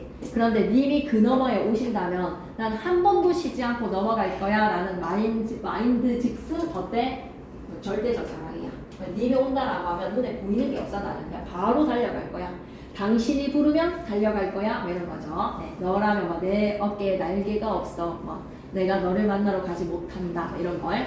님을 그리는 마음을 진솔하게 들어가고 있는 연정가에다가 밑줄. 바람도 시원없고 구름이라도 시원없는 험준한 고개입니다. 내마저도 다 시어넘는 그 고개를 사랑하는 님이 와 있다면 단숨에 넘겠다. 이것도 좀 비교라고 생각해도 되지 않을까? 얘네들은 다 쉬지만 나는 쉬지 않는다라는 것으로. 적극적 의지에다가 밑줄, 가정법에다가 동그라미. 그리고 중장에서는 밑줄 끌게 매의 종류를 나열에다가 밑줄, 사설시조의 특징 나열, 열거. 발랄하고 동적인 느낌이 듭니다. 장애물인 고개에다가 동그라미 치시고 고개는 험준해서 님과 나를 가로막는 장애물이야. 하지만 그 너머에 님이 온다면 나는 쉬지 않아. 님에 대한 하자의 간절한 그리움과 사랑의 의지를 드러내주는 소재, 장애물의 고개. 바람도 쉬어넘었지. 구름도 쉬어넘지. 산진이 수진이 해동청 보람에도 다 쉬어넘는 고봉 아주 높은 장성형 고개에 그 너머에 님이 왔다 하면 나는 아니 한 번도 쉬어넘어가리라. 아니 한 번도에다가 밑줄 끄시고 밑에다가 도치. 한 번도 아니 쉬어라도 돼야 되지 않을까? 쌤 말 동의해요? 아니 한 번도에다가 밑줄 끄시고 한 번도 아니가 돼야 되지 않을까? 시어를 수식하는 부사와 아니는 시어 앞에 와야지. 한 번도 안 시어 넘어가리라 라는 것으로 아니가 도치가 되었네요. 아니 한 번도가 아니라 한 번도 아니로 도치 표시 이렇게 도옥하는 표시 있잖아요. 이거 문장 기호 표시 이거 한번 알려주시죠. 도치법이 되어 있습니다. 아니 한 번도의 순서가 바뀌어서 한 번도 아니 시어 넘어가리라. 감상하기 갈게. 바람도 시어 넘는 고개, 구름이라도 시어 넘는 고개. 와 겁나 험준하구나. 장애물에다가 밑줄. 그런데 별표 하나 칠까? 바람과 구름이 장애물이 아니야. 송민곡에서는 바람, 구름, 안개, 물결 장애물이었지. 근데 바람과 구름은 장애물이 아니라 나랑 비교 대상이야. 얘네들은 쉬어. 근데 나는 안 쉬어. 라는 것으로 바람과 구름은 장애물이 아닌 옆에다 뭐라고 적지? 화자와 비교라고 적자. 화자와 비교. 얘네들은 쉬어. 근데 나는 안 쉬어. 산진이 수진이 해동체 보람에도 다 쉬어 넘는 엄청 험준한 고봉 장성령 고개. 매의 종류를 나열합니다. 얘네들 정말 날쌘 도리들이라서 고개를 잘 넘는 존재인데 나보다는 얘네들이 약해. 나는 넣으면 눈에 보이는 게 없거든. 초장, 중장에서 사용된 표현기법 한번 체크해봐봐. 의인에다가 동그라미. 사람처럼 바람과 구름, 산진이, 수진이, 해동청, 보라매를 나와 비교하는 대상으로 의인화시켰어. 열거, 과장, 그리고 모두가 쉬어간다라는 점칭까지 괜찮습니까? 얘랑 만약에 시험 문제 된다면 반드시 아까 도사공이랑 까투리랑 비교해가지고 세트로 내는 문제 괜찮지요? 표현기법으로도 괜찮지요? 점칭이랑 비교까지 그죠? 세트로 낸다면 충분히 가능합니다.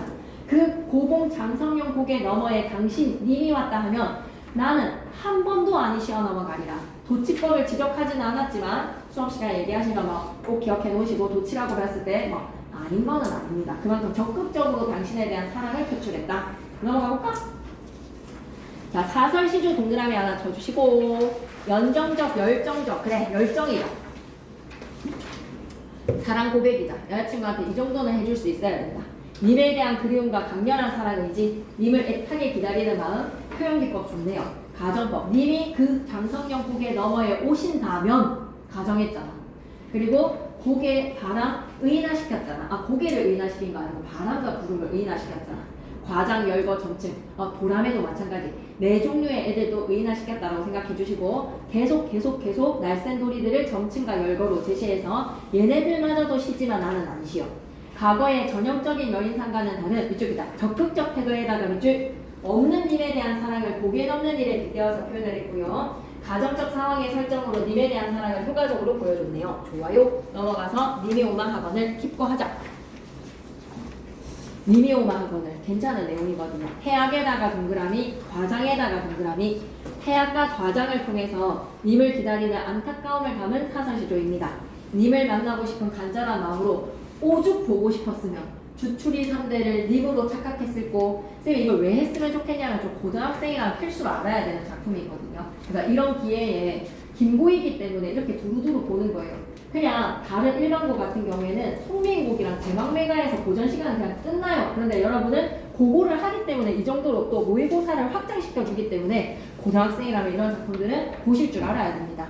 계속 갈게요. 예나 지금이나 님을 기다리는 마음은 애가 타는 일이지요. 그 애탐으로 인해서 엉뚱한 행동을 했어. 엉뚱한 행동에다가 밑줄 끄시고 뭐냐? 주추리 사람들을 님으로 착각한 거야. 그래서 님인 줄 알고 허둥지둥 버선발로 막 뛰어가거든. 품에 버선을 품고 신발을 손에 들고 님비곰비 곰비님비 천방지방 지방천방 우당탕탕 건너갔더니 얼마나 보고 싶었으면 그렇게 건너갔는데 주출이 상대를 님으로 착각했단 거예요. 이해의 배경 빨리 읽고 갈게. 님을 빨리 만나고 싶은 마음을 거침없는 행동을 밑줄 그자 거침없는 행동에다가 밑줄 행동묘사.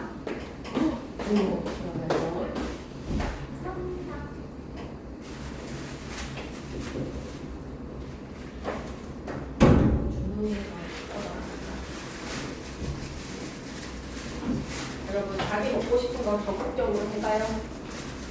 아, 여기가 가운데니까 얻어줘요. 여기랑.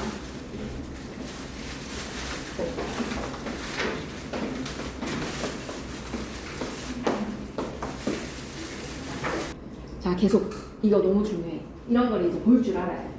님 만나고 싶은 거 거침없는 행동. 그럼 거침없는 행동 묘사. 아까 좀 전에 행동 묘사 뭐뭐 있었어? 농구의 일과에서 하루 브이로그도 행동 묘사였잖아. 사실적으로 현장감 있게. 그 다음에 나 작품에서도 까투리한테 두텁이 팔이 불고 행동 묘사였잖아. 근데 다에서의 도사공의 상황은 어때서? 상황 묘사였잖아. 그지? 이런 거 세트로 묶기에 너무 좋잖아요. 이 작품은 작전 이상의 사설시조입니다. 님을 만나러 가는 하자의 거침없는 행동이 사실적이고 또 이런 거 작품 생각 어때? 해학적이라고 볼 수 있어. 사실적 해학적에다가 밑줄 님이 온다는 소식을 들은 하자는 빨리 만나고 싶은 마음에 서두르다가 저것이 님이로구나 라고 했던 건 뭐다? 주출이 3대를 님으로 판단했단 말이야. 그래서 막 미친듯이 뛰어갔더니 주출이 3대야. 초장은 님이 온다는 소식에 저녁밥을 일찍 지어먹은 하자의 모습, 님을 빨리 보고 싶어하는 마음이야. 중장은 문 밖에 나가서 님을 기다리는 하자가 거머히뜩한 것을 보고 님이라고 착각을 해. 그래서 막 달려갔더니 주출이 3대라는 것을 확인을 하고 나가서 아차차차 밤이기에 망정이지 행여 낮이었다면 남들한테 우스거리 될 뻔했어. 대 이런 거 뭐야? 겸연쩍어 하는 거야. 겸연쩍어에다가 밑줄 민망해. 그런데 만약에 주출이 3대로 착각했다면 막 쌍 하면서 막 주출이 3대 막 꼬라버릴 수도 있잖아. 주출이 3대 막 반으로 꺾어버릴 수도 있잖아. 근데 대 민망해 라는 거에서 이 사람의 성격은 좀 어떻다? 낙천적 성격에다가 밑줄 해학성에다가 밑줄. 이 정도는 우리가 해석해보자고. 낯선 작품이라도 님이 오마하거늘 오늘 러브콜이 들어왔어. 내가 오늘 당신 만나러 갈게 라는 연락을 받아서 저녁밥을 일찍 지어 먹었어. 왜? 배웅을 나가야 되니까. 배웅입니까? 이걸 마중이라고 하는 마중을 나가야 되니까. 마중을 나가기 위해서 그래서 중문에 나서서 대문에 나가서 문지방에 치달아 앉아서 밑줄 그자 이수로 가액에다가 밑줄. 여러분 해석을 안 해주시면 이 정도로 낼까 싶기는 한데 이수로 가액한다라고 하면 이마 위에 손을 얹고 이수로 가액한다 이런 행동을 얘기하는 거야. 오시는가 가시는가 건너산을 바라봤더니 거머히뜩에다가 동그라미 님이로다에다가 밑줄 님으로 판단하는 거야. 거머히뜩 밑에다가는 임으로 판단이라고 좀 적어봐봐. 임으로 판단했어. 님이로다. 그래서 가로로 묶어봐봐. 보션부터 가로를 10개. 이게 행동 묘사야. 사실적인 거침없는 행동 묘사 갈게. 버선을 벗어서 품에 품었어. 신을 벗어서 손에 쥐었어. 겸비, 님비, 곰비, 곰비니비, 천방지방, 지방천방 이런 거 우리는 음성상징어라고 얘기하는 거야. 허둥거리면서 가는 모습을 흉내내는 말로 님비, 곰비, 천방지방, 지방천방 이런 거 뭐라고? 음성상징어. 진대 마른 데를 가리지 않고 우당탕탕 건너갑니다. 월엄충창 밑에다가 뭐라고 적어야 되지? 역시 음성상징어야. 우당탕탕 소리 흉내내는 말이잖아. 건너가서 정옛말 마음속에 담겨져 있는 말을 하려고 곁눈으로 훑겨봤더니 4학년 욕 아닙니다. 작년입니다. 작년 7월 4일 날에 가까웠긴 주출이 3대에다가 동그라미 임으로 착각이라고 적으세요. 살뜰이도에다가 밑줄 한번 꺼주시고 세대 살림을 참 알뜰살뜰하게 잘 사네. 정말 살뜰하네 라는 거에서 살뜰하게 사랑해 주신다. 플러스인 것 같아 마이너스인 것 같아. 문맥상 뜻이 살뜰하다. 우리 어머니는 정말 살뜰하게 나를 챙겨주신다 라고 했을 때 살뜰하게 사랑해주신다 플러스인 것 같아 마이너스인 것 같아? 당연히 플러스지. 살뜰이라고 하면 잘이라는 거예요. 잘도 날 속였다 라는 거에서 지금 이 속인 행동에 대해서 막 엄지척하고 싶은 심정이야? 아니 주줄이 선대 분질러버리고 싶어. 하지만 잘도 날 속였다라고 엄지척하는 살뜰이도를 사용했으니 밑에다 무슨 법? 반어법이라고 적으셔야 돼요. 살뜰이도 날 속였구나. 반어법입니다. 살뜰이도 날 속였다. 마지막에 종작 모처럼 하면 때마침 밤이기에 망정이지. 행여 낮이었다면 남들한테 웃음거리 될 뻔했어 라고 민망해하는 시적하자의 성격은 어떻다고? 낙천적이네. 오죽했으면 주출이 3대를 님으로 착각했을까? 라고 신정을 헤아려줘. 넘어갈게. 본문 내용에서 감상했기 또 좋네. 자, 쌤이 빨리 읽을게. 초작. 님이 온다 학원을 저녁밥을 일찍 지어먹고 중문 나서서 대문 나가 문지방 위에 치라라 앉아 이수로 가액을 하고 이마에 대고 보고 오는가 가는가 건너쌈 바라보니 거머 희뜩한 게 서 있어서 저것이 님이로다. 보선을 벗어서 품에 품고 가로로 묶었지. 이거 행동묘사라서. 신발 사서 손에 쥐고 겸비님비 님비곰비 천방지방 지방천방 든데 마는데 가리지 않고 우당탕탕 건너가서 우당탕탕. 그래서 사용된 표현기법 뭐라고? 곰비 님비 님비곰비 이런 거 말장난에 언어유희 의태어 의성어에다가 밑줄 거침없는 행동이야. 정인말에 하려고 변준으로 흘겨봤더니 4학년 7월 4일 날에 껍질을 갉아벗긴 주출이 3대가 살뜰히도 날 속였잖아. 반어법에다가 동그라미. 아, 때마침 밤이기에 망정이지. 행여 낮이었다면 남들한테 웃음거리 될 뻔했구나 라는 겸연쩍은 해악과 낙천을 엿볼 수가 있구나. 마무리 지어버릴게. 그 다음 장으로 가서 현대어 뜻풀이는 여러분이 한번 읽어주시고 사설시조 동그라미 해악과 과장 하자의 행동이 밑줄이다. 의성어 위태어에다가 밑줄 한번 꺼주시고 임으로 착각하는 하자의 모습이 해악적이다. 임으로 착각에다가 밑줄 열거에다가 밑줄 오죽 보고 싶으면 하자의 행동을 낱낱이 그려냄으로써 상황적 정서를 극대화시켰고요. 임을 극대화하는 하자의 마음 과장되게 표현했고요. 종장에서 스스로 느끼는 부끄러움이 잘 드러났네 라고 하면 오 하실 겁니까? 네. 다른 거 다 괜찮죠? 네. 넘어갑니다. 문제 푸시면 될 것 같아요. 요 정도는 좀 문제 풀어봐도 되지 않겠나. 쌤, 저 진짜 시간이 너무 아까워서요. 시험 범위 안 들어가는 걸로 굳이 문제 풀고 싶지 않아요. 라고 하는 사람들은 어쩔 수 없이 조금 기다리셔도 되지만, 근데, 그러니까 쌤이 김고 학생들이 가지는 약간의 그 마인드가 이해가 되거든요. 워낙 한 게 많다 보니까 시험에 정말 필요한 것만 하고 싶은 심정이 좀 이해가 되기는 해요. 그렇지만 근원적인 실력을 쌓는 것은 분명히 시험 치는 상황에서 기질을 발휘하고요. 쌤 좀 그렇게 생각하거든요. 조상님의 복이라는 거에서 공부를 좀 근원적으로 뚝심 있게 하면 뭔가 번쩍이는 거가 나와요. 유레카 하면서 여러분 맞출 수 있는 게 있기 때문에 기질을 발휘할 수 있는 힘은 약간은 근원적 공부이지 않나라는 것으로 쌤은 좀 추천하고 싶어요. 문제를 한번 풀어보셨으면 좋겠습니다. 자, 그러면 이 정도로 나가면 진도는 안심인데 다 따라 잡았는데 교과서를 조금만 더 할게요. 먹여놨으니 당당하게 할 겁니다. 9시에 딱 보내줄게요. 그리고 하고 가고 싶은 사람들은 좀 하고 가셔요. 준한테 뒤로 넘겨주시고 현우한테 맨 뒤로 좀 넘겨주실래요? 그리고 준이한테도 맨 뒤로 오기 할모 안 왔고 오지는 안 왔고 새우 거. 네. 그 다음에 동준이 안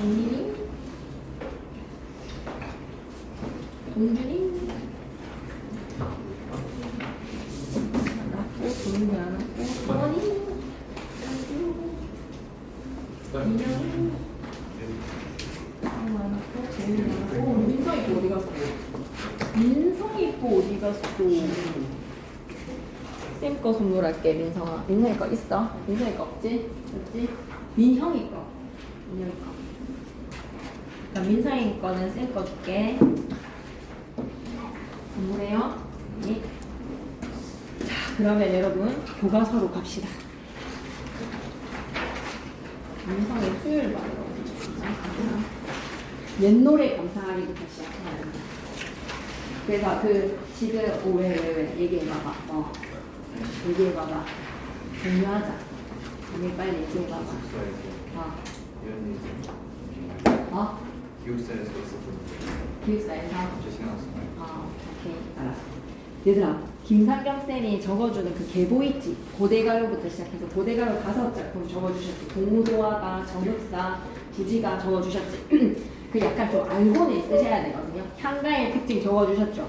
알고는 있으셔야 되기 때문에 그건 좀 직전에 할게요. 시험 치기 딱 직전에 총정리할 때 갈래적 성격은 필기로 딱 깔끔 정리해서 머릿속에 빡 넣는 게 나으니까 지금은 작품 위주로 갑시다. 10페이지로 갑니다. 옛노래 감상하기. 옛노래에다가 동그라미. 쪽수 10쪽부터 가야 돼. 10쪽. 이거 역시 영상에 이거는 안 책이 없으니까 그죠? 그래서 꼭 받아서 듣는 걸로. 옛노래에다가 동그라미 밑에다 뭐라고 썼지? 고전 시가라고 적어. 옛노래 이제 고전 시가를 배우는 거야. 그럼 우리 중간고사부터 해서 꽤나 고전 시가를 순차적으로 밟아왔어. 고전 시가에서 우리 배웠었던 거에서 고고에서는 사실상 고대가요는 좀 시험 범위에 빠졌었는데 공무도화가 그다음에 뭐 정읍사 이런 노래들이 좀 있습니다. 그 필기에서의 고대가요는 근데 중간고사에 시험 범위에 안 들어갔고 제일 첫 시작이 뭐였다? 향가 제 막내가 그지 창기파란가 향가가 시험 범위에 신라시대 때의 노래를 살펴봤고 그 다음에 이제 고려시대 때 가실이라든지 그 다음에 또 갑자기 뭐 생각 안 나네 정석가 서경결곡 여러분이 배웠던 고려시대 평민계층의 노래 사문고 분연체 후렴구의 고려가요 살펴봤거든요.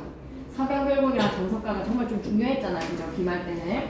그래서 고려가요 살펴보고 이제 고려 말에는 뭐가 쓰이기 시작했다. 이번 시험 범위의 평시조들.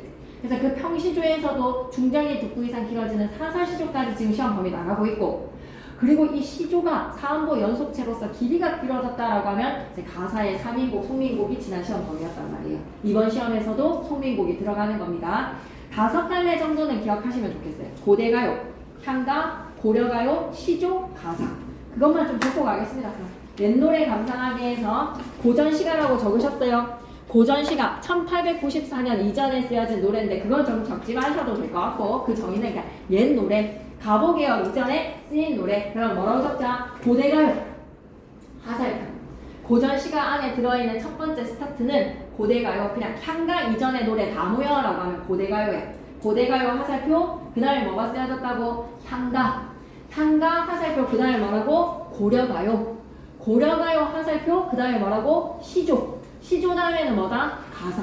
그래서 내 시험 범위에 들어가는 작품들이 어디에 속하는 갈래인지는 좀 기억했으면 좋겠어. 그래서 고대가요, 향가, 그리고 고려가요, 시조, 가사 이 계보를 기억하시면서 여러분 작품들을 여기 이렇게 두루두루 분류를 해봐요. 주머니에 넣어봐요. 그러면 한국문학사의 흐름을 고려해서 고전시가 작품 감상에 김상현 쌤이 쭉 필기를 해주시고 있는 중입니다. 작품의 문학사적 가치를 이해하고 문학을 생활화하겠습니다. 그러면 나는 노래를 부르면서 울적한 마음이 풀리는데 노래를 부르는 것을 좋아하는 부모님을 닮아서 우리 할머니, 할아버지도 노래 부르셨고 거슬러 생각해보면 옛날 사람들도 자신의 마음을 리듬 있는 노래를 통해서 표현을 했어. 그리고 그 노래에는 어떤 마음이 담겨져 있는지 향가 제막내가와 가사 성미홍곡을 통해서 옛사람들의 문학적 정서를 살펴보도록 하겠습니다. 11페이지 한번 가볼까요? 한국 시가문학은 어떻게 변해왔을까?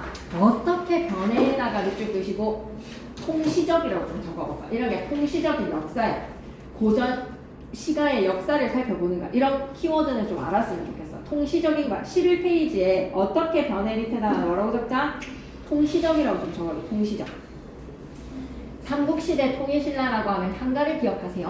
그리고 한자가 전래되면서 한시도 쓰였고요. 한시에다가 동그라미 채치원이라는 사람 들어보셨습니까? 육두품이라는 신분적 한계에 대한 안타까움을 노래한 한시의 채치원 그리고 향가에다가 동그라미 제막내가 우리나라 고유의 정형시인 밑줄이다. 우리나라 고유의 정형시에다가 밑줄 뭐 적지는 마시고 알고만 가자. 형식이 정해진 정형시 밑에다가 적고 갈게. 최초의 정형시라고도 적을게. 최초의 형식이 정해진 정형시 향가는 제막내가의 본문을 한자로 보지 말고 우리 뭐라고 얘기하자 그랬지? 향찰로 기록됐다라고 얘기하자. 향찰로 기록에다가 밑줄 선생님 향찰이 뭐예요? 라고 하면 중간고사 시험 범위인데 한자의 음과 뜻을 빌려서 우리 문장 어순에 맞춰서 문장 전체 조사 어미는 음을 빌리고 실질형 태소는 뜻을 빌려서 문장 전체 기록할 수 있었지. 향가에서는 4구체, 8구체, 19체 동그라미 치고 갈까? 4줄짜리 4구체 시작해서 과도기적으로 8구체 완성된 형식 뭐다? 19체입니다. 19체는 가장 완성되고 정제된 형식이라고 김상경 쌤도 필기해 주셨더군. 19체에다가 동그라미 이쪽 글자 가장 정제된 형식에다가 밑줄 4 더하기 4 더하기 2구로 세 부분으로 나눌 거야. 그럼 4 더하기 4 더하기 2구에서 기서결이라고 밑에 적어봐봐. 4구 밑에다가 기, 4구 밑에다가 서, 2구 밑에다가 결 세 부분으로 나눌 수 있습니다. 그리고 고려시대 때 향가가 점차 쇠퇴를 하고요. 한시와 고려가요가 발달하기 시작해요. 한시는 여전히 쓰였고요. 한시에다가 동그라미, 고려가요에다가 동그라미, 밑에다 평민계층이라고 좀 적어주세요. 평민계층들이 고려가요를 창작을 합니다. 고려시대 말기에 시조랑 가사가 등장하기 시작해요. 시조에다가 동그라미, 가사에다가 동그라미. 그래서 시조 가사가 크게 발전을 하고요. 조선 전기에는 사대부가 주로 평시조 창작하고, 가사도 어때? 사민국, 숙민국처럼 좀 관념적인 유교적 춤사상을 노래를 하다가 후기로 가면서는 실학사상이 발달을 해. 서민의 의식이 성장을 해. 그러니 평민계층으로까지 작자층이 확대가 된다. 밑줄 끄자. 평민계층으로 작자층이 확대해 나가 밑줄. 이제 점차 다양한 계층들이 문학을 향유하기 시작합니다. 시조의 형식 좀 보세요. 삼장육구, 사음보의 형식. 쌤 빠진 거 있습니다 라고 얘기하고 싶은 거 있어요? 적지 마시고 그냥 말로만 하러 갈까? 왜냐? 도고에서 적었으니까. 종장의 척구는 세 글자로 고정된 거 알고 계시죠? 그리고 글자 수의 음수율이 음보율이 사음보면 글자 수는 어때? 세 글자, 네 글자, 네 글자, 네 글자. 삼사나 사사조의 음수율 지났지. 가사는 길이 제약이 없어. 그냥 사음보 연속체 얘기면 돼. 연속체 사음보에다가 밑줄. 그래서 근현대를 지나서 근대 이전의 한국 문학과 연관을 가지면서 새롭게 들어오는 서구 사상의 영향을 받아서 자유시 등장. 이제부터 제막멸가랑 성민곡을 감상하고요. 한국 시가 문학의 특성과 문학사의 흐름을 이해하고 작품이 지니는 문학사적 가치를 고려를 해서 작품 수용해 보겠습니다. 12페이지 그림. 이거 그림에서 의미하는 바를 깨달아야 돼, 얘들아. 이거 뭐를 지금 나타내는 거지? 한 가지에 난 나뭇잎. 한 가지는 뭐를 상징했죠? 한 부모, 동기지간. 그리고 떨어진 잎, 여기서 떨어지는 잎, 이건 누구야? 떨어지는 잎에다가 동그라미 쳐보자. 떨어진 잎에다가 동그라미, 이건 누구야? 죽은 누이. 오케이. 그 다음에 간 곳도 모르온죠. 이르게 벌어온 바람은 누이의 요절을 나타냅니다. 떨어지는 잎은 누이의 죽음. 그러면 13페이지 바로 가겠습니다. 솔직히 왜 하시는지 이해가 안 되기는 한데 하시니까 갈래는 향가, 추모적, 애상적, 종교적, 여기에서 뭐 다 끄덕끄덕 하셔도 되지 않겠어요? 종교적 밑에다가는 불교라고 적자. 불교의 윤회사상. 누이의 죽음으로 인한 슬픔, 재회의 소망은 종교적으로 승화시키겠다는 거야. 미탈 차례에서 누이를 만날 나는 지금부터 도 닦아 기다리겠다. 불교의 윤회사상에다가 밑줄, 재회에 대한 소망과 믿음, 반드시 만날 수 있을 것이라는 믿음까지. 재회에 대한 소망, 믿음. 빼어난 문학적 비유와 상징을 활용해서 작품의 서정성을 높입니다. 3번에는 19채 향가에다가 밑줄, 형식미와 고도의 서정성. 제 밑에다가는 추모, 망매 밑줄 끄시면서 죽은 누이. 월명사, 본문 내용 1부터 4회까지 옆에다가 기, 누이의 죽음을 슬퍼한다.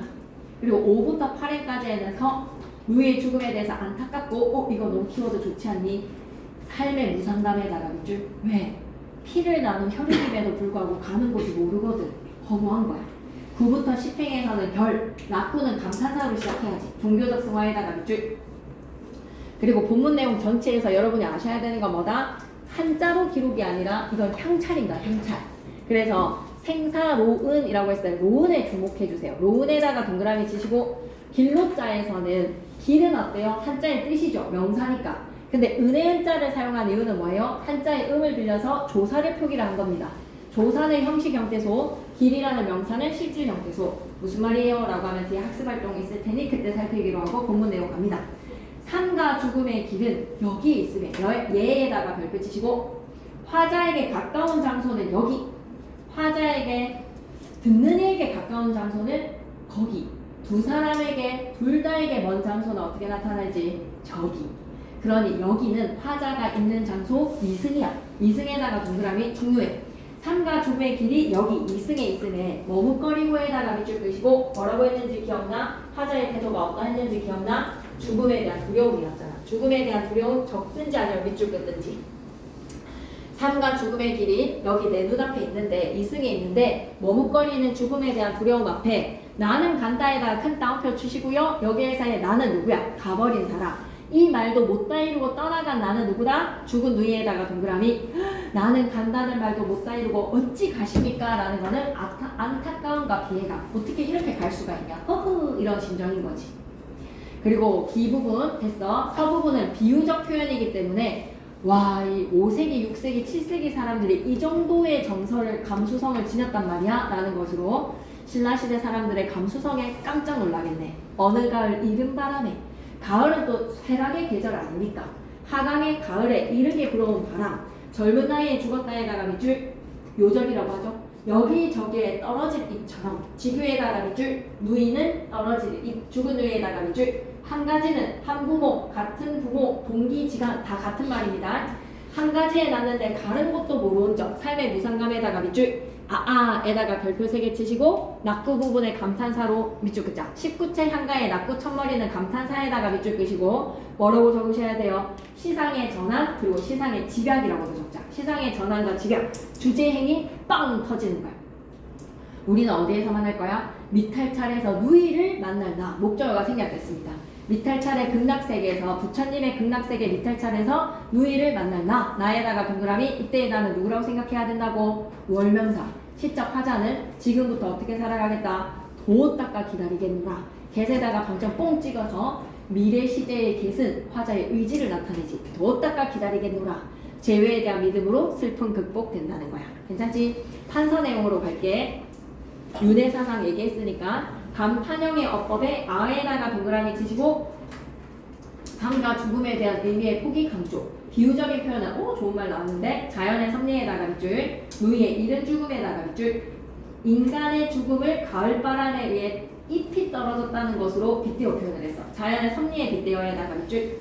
시어의 의미에다가 별표 셋. 이른 바람은 누이의 요절, 떨어진 잎은 죽은 누이. 한 가지는 한 부모한테서 태어났다는 것. 제망매가의 배경설화는 한번 읽고 가겠습니다.